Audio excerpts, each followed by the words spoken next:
Hi, and welcome to You've Got This podcast with Kat and Von. We're two qualified mental health professionals passionate about supporting expats in Dubai. No matter if you've just arrived or you've been here for years, whether you're single, married, or a parent, we understand the unique challenges of expat life.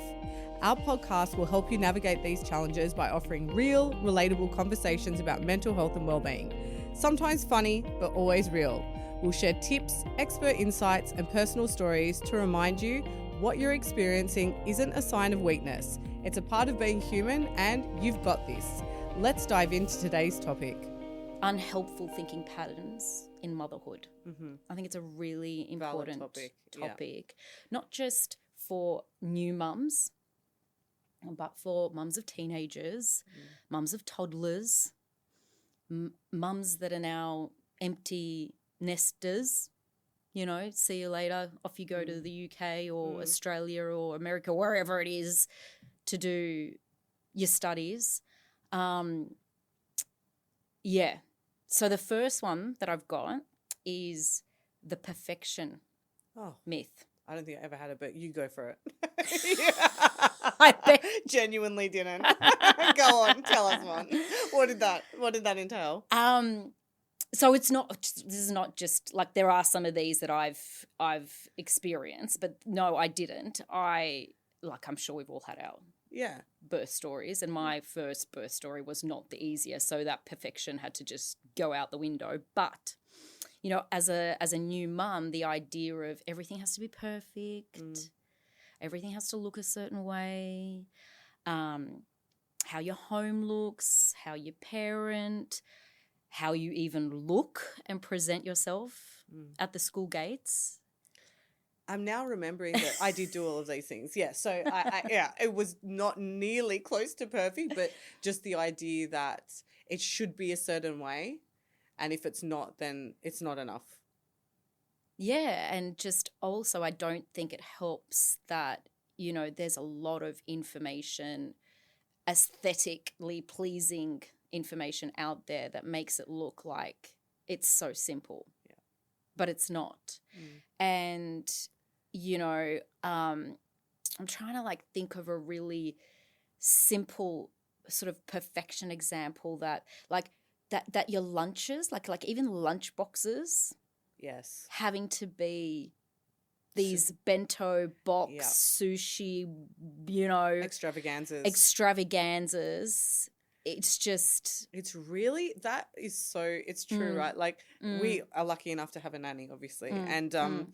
And she was making the lunches. And then for whatever reason, even though I was working and had a new baby, I just got into my head that it should be me making the lunches. For no other reason than I just had this idea that mothers should make the lunches. Yes, okay. This lasted a week, so don't worry. But, you know, I just put that added pressure because of one little thought that, you know, what I see on Instagram, and I should be paying more attention to what is going in the lunch boxes. And more important than that, I should be the one to actually because obviously food to me is like a way of showing love, you know? Well, so culturally, right? Culturally, it's like that's how I express love. Like you're and Greek, here I am not doing it. You're Greek, this is literally married to Lebanese, Australian. Same. You know, well, no, not married to Lebanese, but I'm married to a Serbian and I'm Polish. Yes, I was raised in Australia, but food is how we connect. Yeah, exactly. And I was like, what is happening if I can't be the one to cut my kids' sandwiches? Yeah. You know, so these kinds of, I guess they're just... can weigh heavily. Can really weigh heavily, more heavily than they need to. Yes. And the idea of perfection... obviously, we know that this is unobtainable. We're not robots, so there's no such thing as perfection. But the millions of ways that can play out in your parenting journey can be incredibly draining. And it can also be draining for the kids. Oh, I'm so glad you raised the kid. Yeah. That is such an important point because I know for the parent, it's incredibly, you know, really energy draining, but as a child on the receiving end of that, because obviously you're transferring that all onto them, right? That expectation and they're like sponges. Yes. They see it, they feel it. You know, they can tell. If you think that they can't, then unfortunately you're mistaken. So, yeah, I think there's a lot of mums out there that do run that perfection. You know, the clothes have got to be a certain way when we go out, even. I don't think I even tell my nanny not to iron the kids' clothes anymore. Keep it real. Do not. Yeah. It doesn't matter. Yeah. It doesn't matter what sneakers they're wearing. Yeah. It really doesn't. And I think if you fall into that, you know, trap of it can, like you said, really turn a little bit, you know, ugly. So I think what I want to say is you got to embrace the messy. Yeah. You got to embrace the messy, and you got to embrace the imperfect, and you got to give yourself that grace. It's okay break, and nothing is perfect in motherhood. So for the new mums, you know, out there, if there are any listeners out there, like between us, we have 6 kids. Saying that. 6 boys. 6 boys. From, you know, one right up to 14 years of age. Yeah. And, you know, even just from a teenager perspective, trying to, you know, have that perfect, we have to have tutors for every subject. And no, we don't. If they're falling behind, you have a chat with the teacher. Yeah. You know, and make it strategic, not just because everyone's got the tutors. And the extracurricular activities that we all feel we need to sort of overschedule the kids with, just to keep up. I mean, my family is still like, they're still younger children, but I'm watching you parent. I'm watching like my other friends that have older children parent. And like they are racing. I mean, the mums and the dads are racing from one activity, from one end of Dubai to the other. I know you do. This is a full-time gig. Yes. Like I actually don't know how the logistics actually work. It's insane. It's insane. Do you know where this played out for me? It was like over the summer, and it was so the best thing I did. And I hope this isn't like, I don't know. I'll just say it how it is.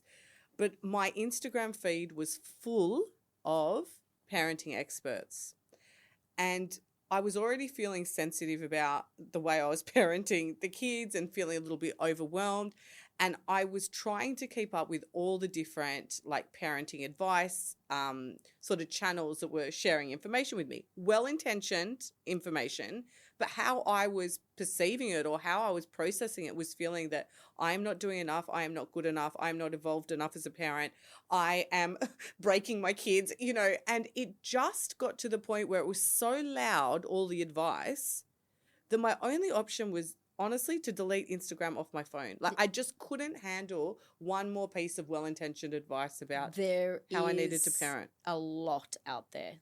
Oh, a lot at the moment. I've felt that as well. I've also noticed a lot about parenting teenagers. Yeah. I don't know if you've just recently, if your social media. Mine's still picking up, I guess, because it's smart and it knows that I have young kids, and I'm just inundated with like that's interesting. Gabriel Mate and what is it called? Big Little Feelings, and they're just giving such great advice in isolation. But when I hear it all together, it's just like shouting at me. Yeah.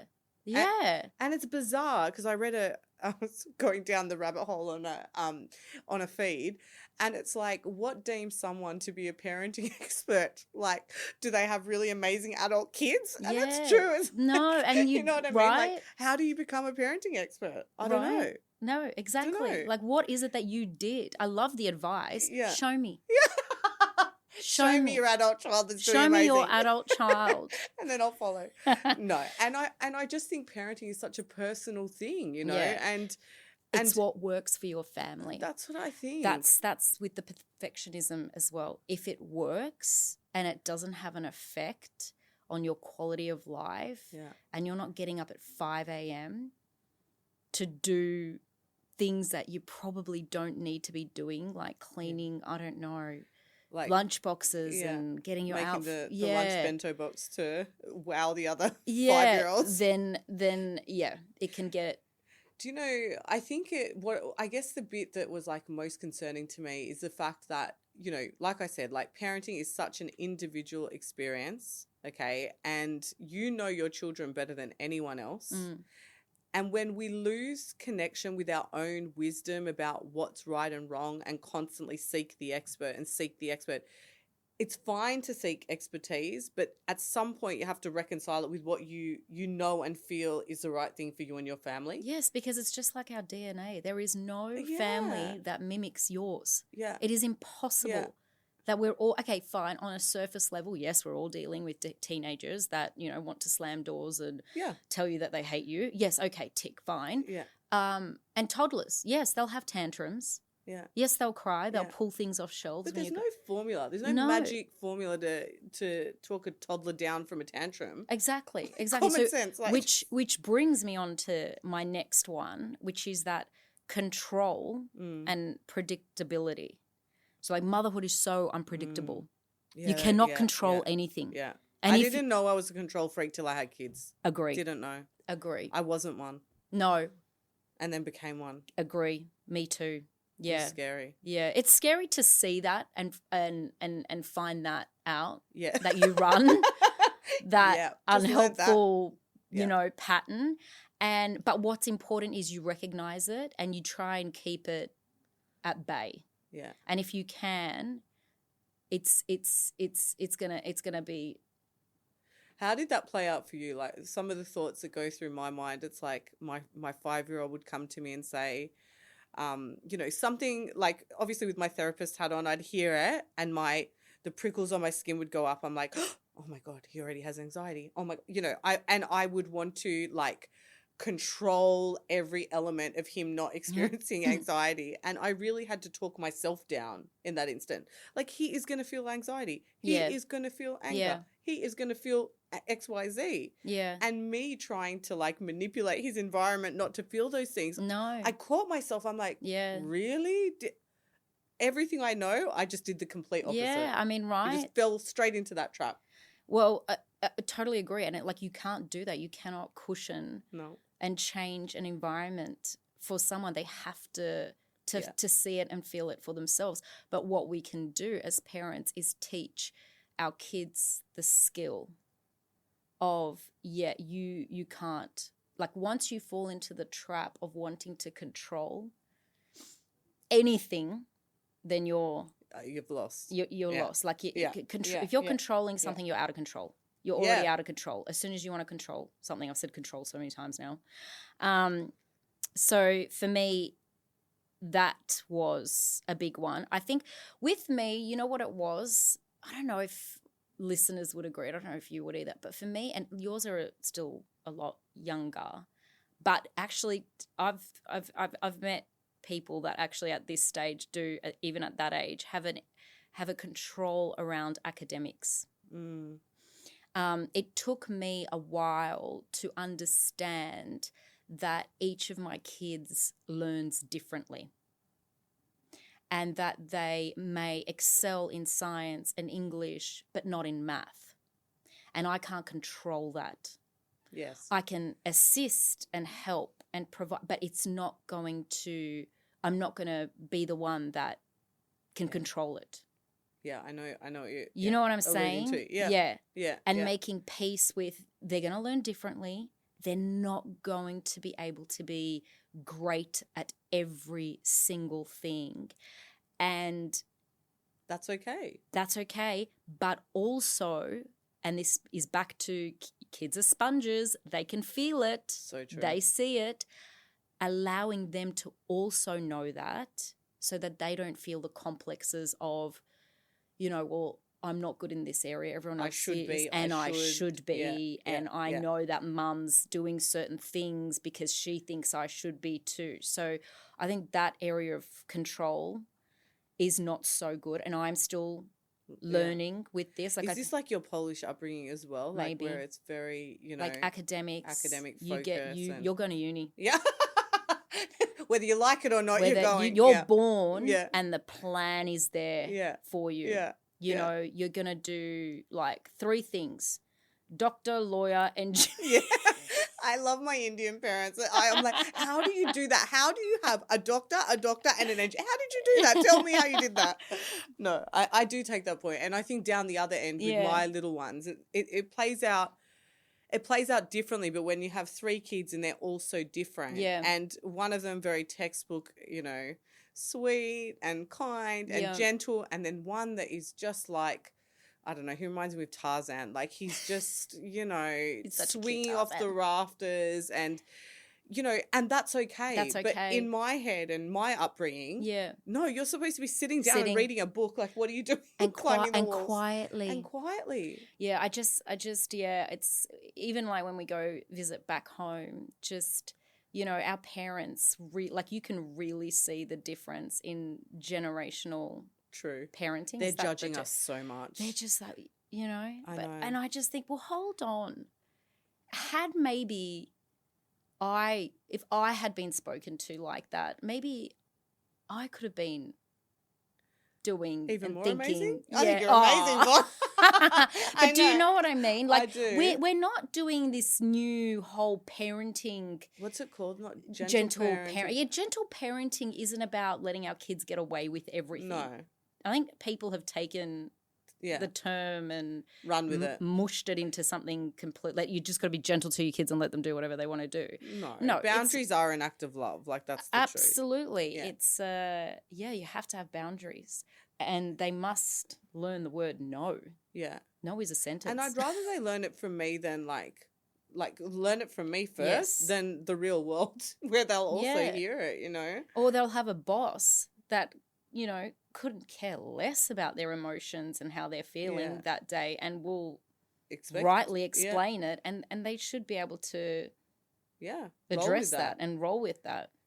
So so that's one. But what do you think about, like, okay, so just bringing it back to like the expat experience, because obviously, and this, you know, I never imagined in my wildest dreams that when I never imagined not having my children in Australia. I never imagined that I would be having them in Dubai, let alone all 3 of them. I never, ever imagined that, you know, my youngest baby hasn't even met their grandparents yet, which, you know, he's a year and a half, you know. So there's these uniquely things that are specific to mums or parents that are expats. Yeah. What do you think some of the sort of mental health, you know, challenges are associated with, because it's a massive like milestone, starting a family, and the various developmental milestones that come with that is, you know, life-changing in a lot of ways, some beautiful things with it, but also some real,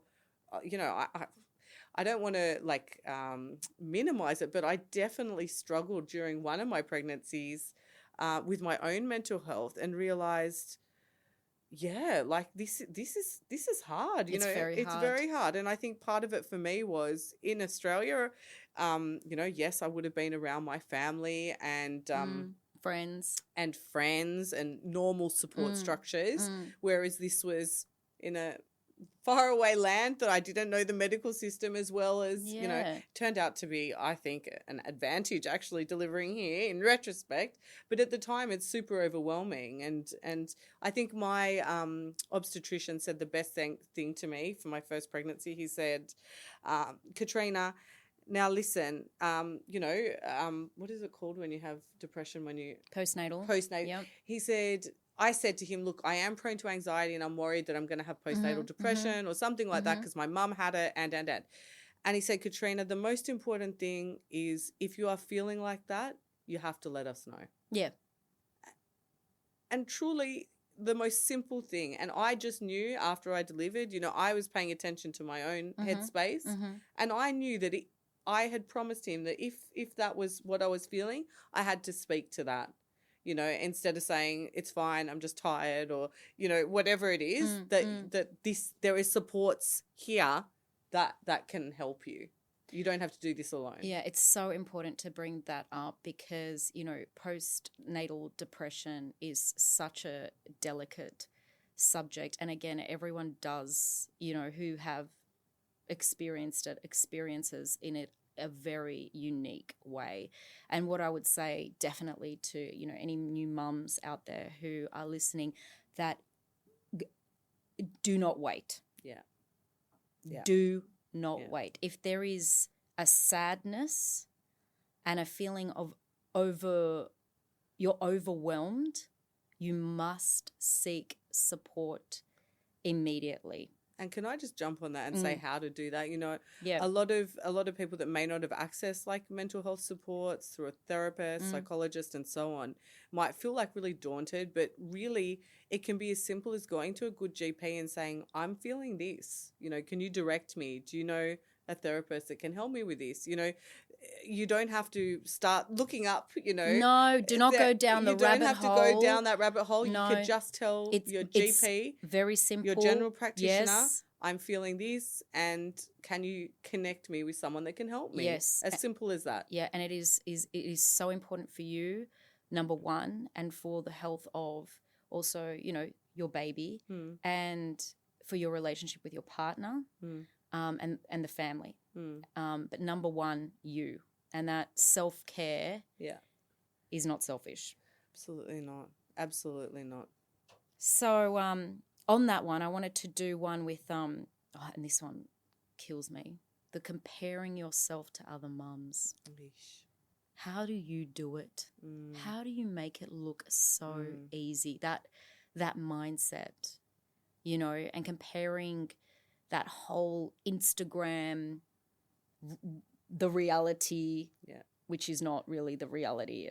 There's a lot of production that happens behind the scenes there to make that happen. It's true, and I think the funny thing about like it's being just a mum, fueled, isn't it, by social media? Social media, I can't even look at it because it's just too overwhelming for me, too close to home. But I think also we're seeing a snapshot at any one time. Like you don't know what's going on. No, you know, every family situation is completely different. Exactly. As we were saying earlier, it is, you cannot compare. Impossible to compare, and also like it doesn't Which is benefit. why It doesn't. Earlier when you were saying what makes you a parental expert, how could you possibly know what I'm going through? I get like surface level, you know, bits and pieces, but you can't take half the advice so seriously.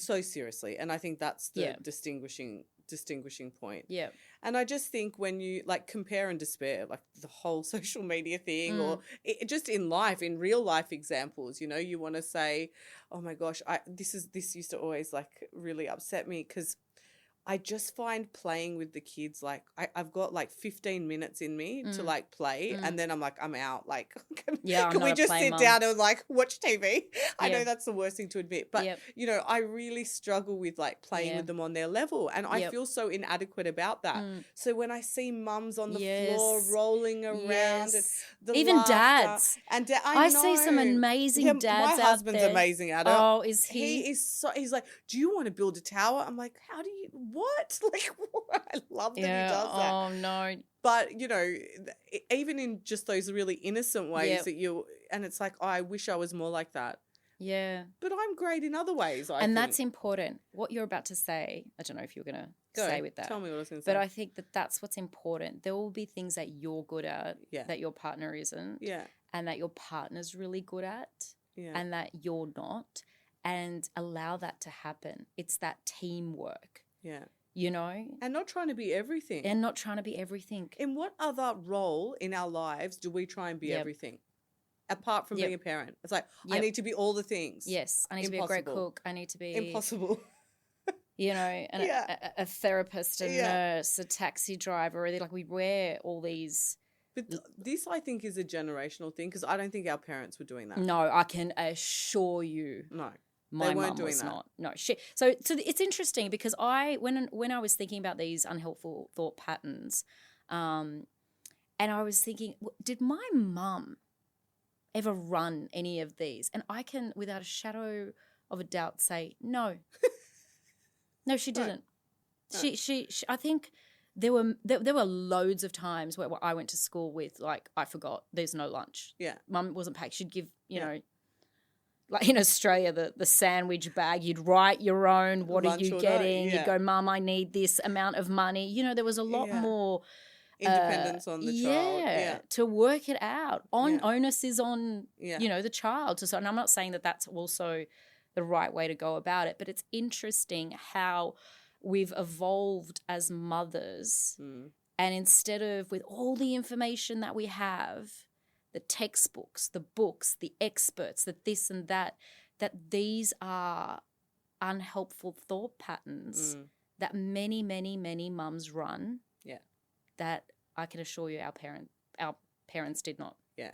And in this modern day parenting, I just want to, I think I told you about it, but like Brene Brown, was it Brene Brown? Someone really influential was saying, they were being interviewed, and she's like, we don't have a child-focused family and we don't have a parent-focused family. We have a family-focused family. Yes. And I just think that encapsulates what modern day parenting needs to be, because, yes, you know, it isn't just all about the child. No. And equally, we don't want it to always be about the parent. And but as a dynamic together, yes, this makes a healthy sort of family unit. And you also don't want it to be about one particular child. Correct. In the family. Yeah. You know, the one particular child that maybe is excelling at sport or academics or whatever it is, and, you know, all your energy is going into doing all this, and then you kind of like are forgetting about, you know, because you just do it naturally as well. Yeah. But agree, it's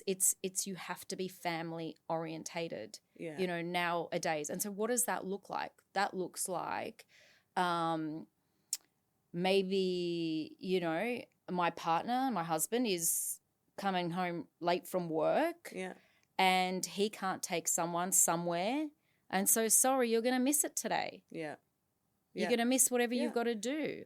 And no, this weekend you're going to have to say no, or we're going to have to say no to that social outing. Yeah. Because we went to one last weekend. Yeah. And the kids were at home, you know, with the nanny. Yeah. And we need to kind of spend some time together. It can't be 2 weekends. Yeah. I mean, it can. It can. If that works for your family. If that works for your family, it's not the point. Yeah. But, you know, for other families, well, that doesn't work. And I think what it also teaches children is, like, I think, you know, my husband and I were so confused when our, like, 6-year-old was like, well, what are we doing for me today? It's like, what on earth is this conversation? Mine are you the know, same. It's important for them to also know that, like, everyone in the dynamic needs to be relatively happy, and you know, mum and dad need to be happy, and you guys need to be happy, and that's life, right? Like, balancing things out. It teaches them how to be a good partner. It teaches them how to have, you know, healthy relationships in other respects. Yes. Because, you know, to have a situation where it's at the cost of the parents or at the cost of the kids is not helpful. No. It's not teaching them. And it's not healthy. Yeah. Mentally. And what I want to just conclude on today, Von, and I know we've talked about this before, and that is the fact that a lot of the advice out there for parents, well-intentioned as it is, and even with the advice that we're giving you today, take it with a grain of salt. Take on board, you know, we have just established that we don't think there are parenting experts. It's impossible. Yep. So, you know, take on board what resonates with you, what feels right for you. But a point that was made that I just thought was really valid was, when we look at a lot of the advice given, it's particularly geared to mothers, I'd say, and particularly on social media, always be wary of the advice that does not honour and place importance on the mother and the well-being of the mother. So we can aim for perfection. We can aim to be playing on the floor and making the lunches and. Okay, all with the guise of, like, you know, having wonderful, happy children. But if that is at a cost to the mother, then this is not sustainable, and this is not, you know, something that we would want to encourage. 100%. A happy, healthy mother is a better mother than one that's stretched to, you know, cater to every need in the family but her own. Yeah. So, you know, I think the key takeaway is to, just for listeners, just to have a think about some of their unhelpful thought patterns, you know, like time. Bring awareness to it.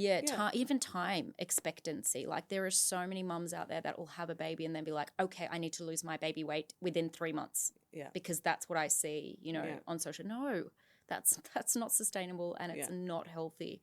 And just to, you know, just back to our listeners, just to have a think about some of the things that maybe you run, and be aware of them. And again, reach out and let us know about these stories. Again, it's a community. We'd like to hear about them. What were the unhelpful thought patterns? How are you addressing them? How are you not addressing them? And let's start a conversation. You've got this. You've got this. This has been another episode of the You've Got This with Kat and Von podcast. For more information, visit our website at you'vegotthis.ae, where you can find the show notes and many resources to help support you in your well-being. Or follow us at you'vegotthis.ae. We welcome your comments and questions, so please reach out and be part of the conversation. If you want to support our podcast, please share it with people who might benefit from it. We hoped you enjoyed this episode, and we invite you to join us again. And remember, you've got this.